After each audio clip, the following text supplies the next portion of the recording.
Mais de 13 milhões de desempregados. A gente vê na rua de todas as cidades. É preciso planejamento e confiança. Emprego para quem quer trabalhar. Oportunidade para quem quer produzir. Um país para todos. Eu sou Simone Tebet. E juntos nós vamos reconstruir o Brasil. O presidente se apropriou de um documento conhecidamente privado, que havia recebido por WhatsApp, encaminhou para algum dos seus entornos, que teve a capacidade de colocar um selo fajuto do Tribunal de Contas da União, de um dos órgãos de fiscalização e controles mais sérios desse país, e mais do que isso, dizer publicamente, sabendo que não era, que o documento era público, quando na realidade se tratava de um documento privado. Pouco importa se o senhor presidente da República fez o documento ou mandou fazer o documento.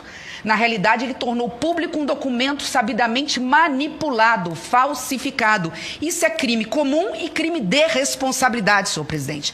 É crime comum, não digo nem no 297, mas no 299.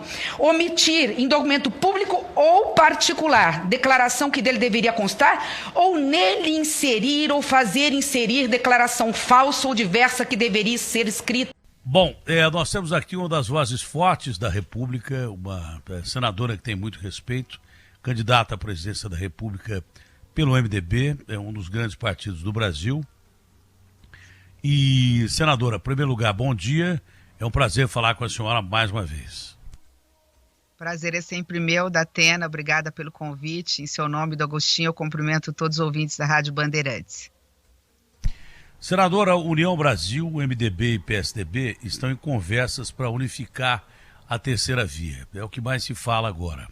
Seria o mais correto, tem parte até do União Brasil que gostaria de contar com o Moro também dessas discussões. A senhora acha que pela polarização e pelas pesquisas, o melhor caminho é realmente essa unificação e escolher aquele que... E até o Ciro, né? Estão convidando até o Ciro. Que esse seria o caminho para se decidir quem é o melhor candidato para a terceira via, ao invés de pulverizar a terceira via? Eu não tenho dúvida disso, Datena. Numa democracia, o melhor caminho é o caminho do diálogo, da união e da convergência. Nós temos um inimigo comum, que é essa polarização odiosa, ideológica entre o passado e o presente, entre a esquerda e a extrema-direita, que está fazendo o Brasil, num momento de pandemia sanitária, acentuar de forma impressionante a crise social e a crise econômica brasileira.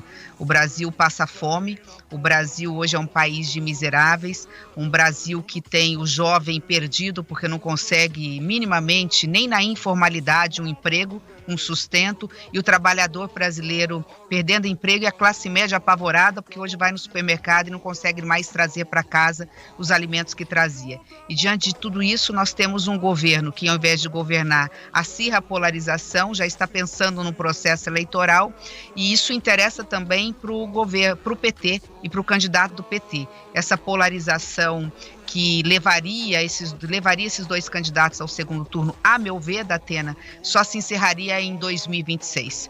Então, diante disso, eu faço parte de um conjunto de homens e mulheres públicos que estão colocando o interesse do Brasil acima do interesse pessoal ou político partidário. E a senhora é uma dessas mulheres notáveis que nós temos na política brasileira. Se não for a senhora escolhida para representar a terceira via, seria, por exemplo, uma ótima candidata num governo de coalizão. Existe a possibilidade de aqui em São Paulo a senhora ser vice do Rodrigo Garcia nessas próximas eleições? Porque há afinidade entre o MDB, o PSDB e pessoas que estão incluídas no contexto.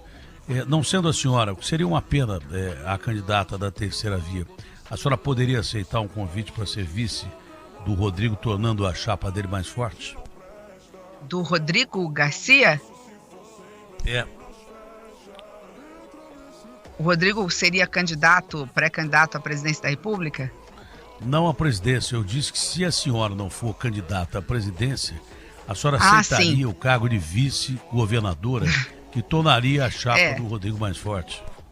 Eu acho que por uma questão de calendário, Datena, isso não seria possível, porque eu teria que mudar o domicílio eleitoral para São Paulo num tempo muito curto, né? Então, em função disso, por isso que eu perguntei, achei que você estava falando em relação a uma possível alteração dentro do PSDB. Então, em função do calendário eleitoral, isso não seria possível. Mas você me permite, com base nisso, fazer aqui uma complementação em relação à sua pergunta. Quem quer apoio precisa estar disposto a dar apoio.